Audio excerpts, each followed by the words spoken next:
Welcome today to Session 4 of Victory Football Camp. I want to welcome you back. The week is flying by.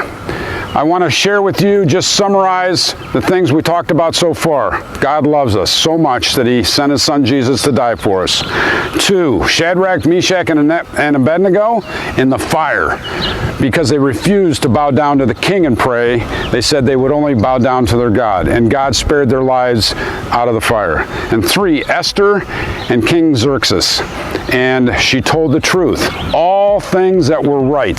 Now I hope you did what I've asked you to do throughout the week as far as doing something for your family, doing something for your neighbor, and then telling someone else about what you felt is doing something right, okay? Today, we're going to start up by saying, I love football, all right? 1, 2, 3. I love football! I didn't hear any echoes. Nobody woke me up, all right? We got to do it again. All right, do it again.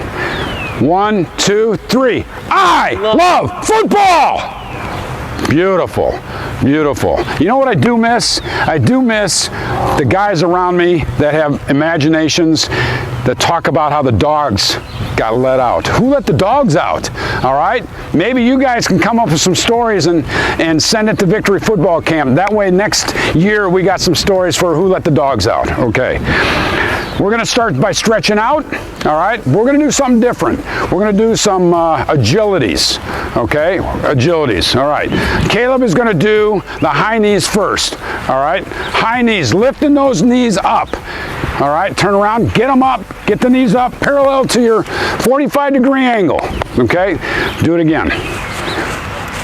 And it's not about getting a lot of distance, it's about chopping your feet, getting your knees up. Stretch, warm those legs out. Okay, now we're going to do, again, the whole core thing, getting the hips loose, all right? And that is karaoke, okay? I tell you what, first, start a little bit off to the side, all right, right there, and just come this way. So do it really slow. Just walk it. Yep. All right, seeing? Forward, behind, okay? Now, forward, behind. Getting the knees up again, knees up, all right. Go about 5 yards out, do a little faster this time. Okay, coming back. Beautiful. Okay, now kicking your knees, or kicking your heels to your butt. You want to try and kick your butt, all right? Coming back, kicking your butt, all right? Getting those legs nice and loose. Okay, victory jumping jacks. You better do them with me. I can't see you, but I know if you're doing them right or wrong, all right? Do it right. All right, here we go. Ready? 1, 2, 3. V-I-C-T-O-R-Y.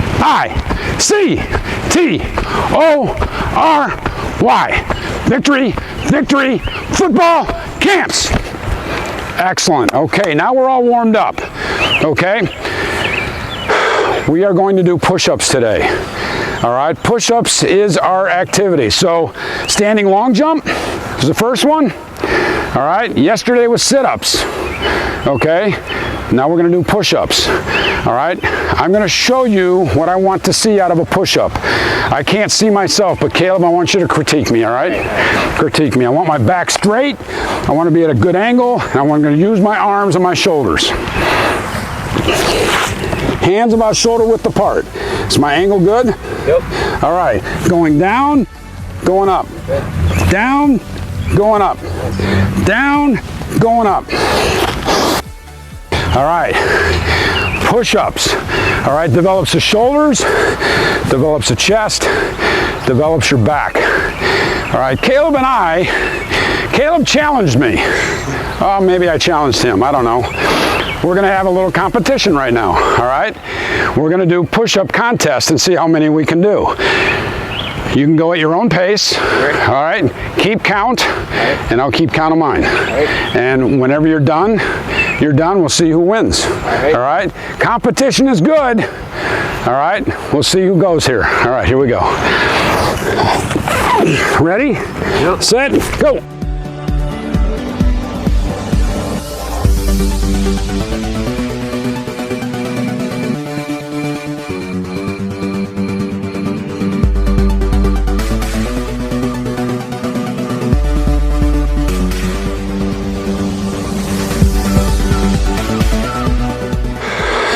Caleb, I got 46. 37. Nice job. Boom. All right. Whew. All right. Why push-ups today? Because I'll tell you what. Today we're going to talk about leverage. Leverage, all right? Blocking and tackling. And I got to catch my breath. All right, blocking and tackling is about leverage. So there are 3 angles that are very important, both in blocking and tackling the football. Virtually the same thing, and they're both using force. But if I don't do it right, I'm the one that's going to get moved all over the place. And I want to be the one that's the attacker. So the 3 places, the ankles, the knees, and the hips, all have to be at the same angle for leverage. So Caleb, get down in a good, that's called a football stance right there. All angles, all right. And when I have my power and my back is flat, I'm not forward and I'm not like this, all right. My hips are, and my knees and my ankles, same angle. And when I step to come up, all 3 angles have to happen at the same time. If I don't do that, then I'm not getting my full power. If I'm down here and I try and hit somebody, that's a bad lever right there. That's how you hurt your back. I have no power this way. If I put my hands, bend down. Bend with your back. If I put my hand on Caleb's head, I could hold him down with one arm, with one hand. I could hold him down. He could not stand up with his back. If you get in your levers, now if I put both hands on his head and I try to hold him down, he could stand right up because all the power is in those 3 levers. That's where all your power and strength is, your butt and your thighs, and you're coming up under him. Under your tackler, or under the ball carrier to tackle, and under the guy you're trying to either block or defeat as a defensive lineman. Leverage is very, very important. Actually, what I want you to do is no hitting, but I would love for you to take your brother or sister, or even your dad, and bend down with your back, all right? Have him put one hand down and see if he can stop you from standing up, all right? Now, then, I want you to get in your leverage position, tell him to put both hands on, and I want you to stand straight up. That's your power. Again, power. No power, you'll have a very sore back, okay? All right, story time right now. Hopefully you have a good memory. You haven't forgotten day 1. We talked about how much God loved us, that he sent his son for us to die on the cross for us. So if we believe in him, we'll see him in heaven. 2, we talked about Shadrach, Meshach, and Abednego in the fire. They did not bow down to the king and pray, but they obeyed God, said, don't pray to anybody else but me. And God took care of them in that fiery furnace. Can't even imagine. 7 times hot than the normal fire. Ouch. All right. And 3rd, Queen Esther and King Xerxes, and how she felt like she had to tell him the truth about her background being a Jew, because he didn't like the Jews, but he loved her so much. When she told him all about her life, he took care of her family and the Israelites. Today I want to talk about the story of Joseph and his brothers. Now there's 2 things to this. There's how Joseph obeyed at the end of the story, and I'll get to that, but also if you're ever having a bad day, I mean, Joseph is a guy that you can relate to, because I tell you what, Joseph had several bad days, and all he was doing was being obedient, because sometimes you can obey and do the right thing, and someone will still get on you for that. It doesn't make sense, but you know what you're doing and doing it right.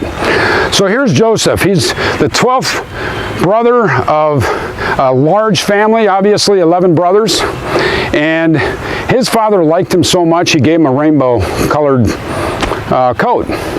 And you know, he sort of bragged about it, and he put himself in front of his brothers and said, look at my coat, you guys don't have one. He sort of boasted a little bit, but I mean, he's a little kid.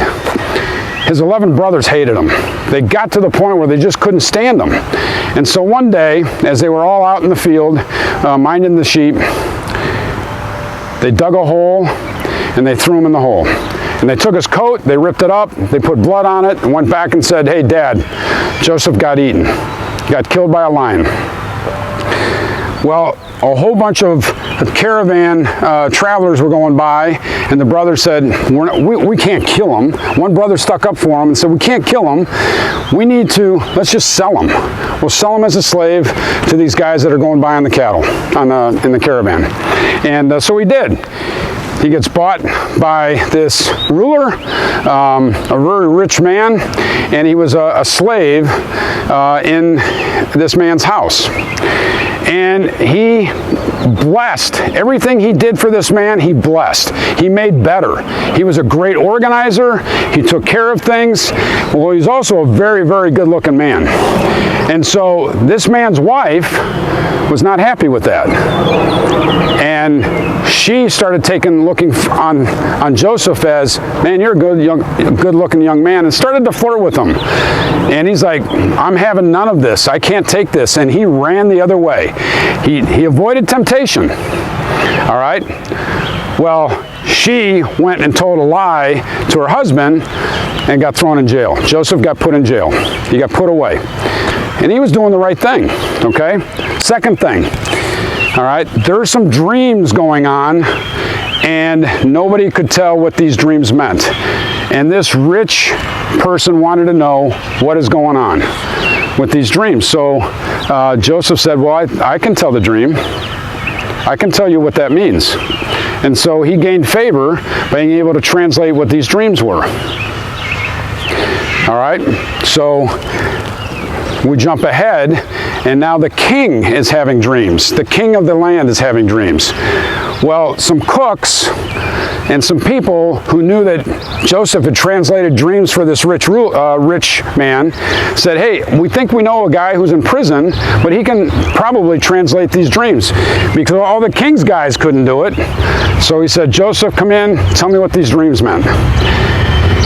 Joseph translated the dreams. I won't go into that because that's a long story, but he saved the kingdom.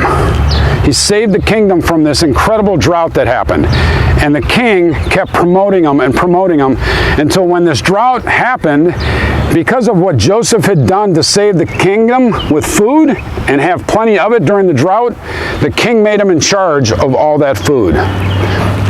His brothers, living back where they lived, they were starving, and Dad said, you need to go and get some of that food for us so we can live. Well, they come and they're asking for grain to take back home, and Joseph sees them. Long story short, Joseph invites them to dinner. Joseph says, I'm your brother. They did not recognize him, but he says, I'm your brother. Well, those 11 brothers got really scared. They got really scared because of what they had done to Joseph. And here's the thing that Joseph did, and it's the right thing. He forgave them.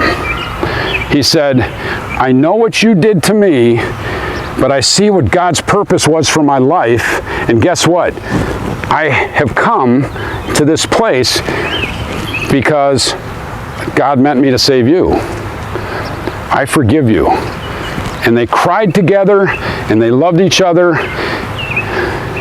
and that's the end of that story. All right, so we've talked about doing the right thing all week, all right? Jesus came down because God sent him. He died for us. He wanted to do that, to save us. We talked about the fiery furnace. They prayed, Shadrach, Meshach, and Abednego prayed to God Almighty, not the king. They obeyed. They did the right thing. We talked about Esther and King Xerxes, and Esther told the truth. It took her a little bit, but she told the truth. She never lied. And then today we talked about Joseph and his brothers. And he had a lot of bad days, but he stayed the course. But most importantly, when it came to his brothers, when that threw him in the hole, that sold him off into slavery, when they came to him for help, not knowing who he was, he looked at them and said, I'm your brother and I forgive you. We talked about leverage today, all right? We talked about leverage and getting in the right football stance, those three angles, all right? This is our power, all right? We can stand up and do our power. If I'm standing straight up, I'm gonna get moved all over. If I'm just doing it with my back, I'm gonna get pushed all over and I'm gonna hurt my back, all right? I tell you what, I miss you guys out here. I miss you guys a lot. This is the next best thing. I want you to be out there practicing with your brothers, with your friends, with your dad, your mom, whoever you can find. Work on these skills, and always, I love football.